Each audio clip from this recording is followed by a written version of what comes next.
तुम्हें क्या हुआ है? और ये तुम्हारे चेहरे का रंग क्यों उड़ा हुआ है? सब ठीक तो है ना? नहीं आलिया, कुछ भी ठीक नहीं है। क्यों? हुआ क्या है? बताओ तो सही।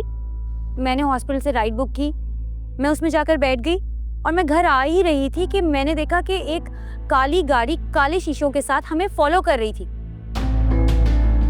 फिर मुझे याद आया कि ये गाड़ी तो सुल्तान की नहीं थी। What? उस गाड़ी में सुल्तान ही बैठा था क्या? नहीं यार, मैं तो छोटी सी ऑल्टो में बैठी हुई थी ना, वो बैठा हुआ था बड़ी गाड़ी में और उसके काले शीशे थे, मुझे क्या ही नजर आना था। Are you sure कि वो सुल्तान ही था? जी हाँ, आई एम 100% श्योर। वो गली तक मेरे पीछे आया था और जब मैं गाड़ी से उतरकर घर तक आने लगी तब भी वो मेरे पीछे ही था। मुझे तो बहुत डर लग रहा है आलिया, वो क्रिमिनल आदमी है, वो कहीं मुझे ही नुकसान ना पहुंचा दे। एक तो अकरम को सारी दुनिया में ये सुल्तान ही मिला था।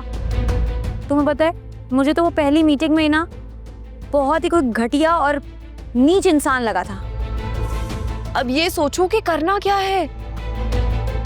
अल्लाह करे कि ये एक इत्तेफाक ही हो।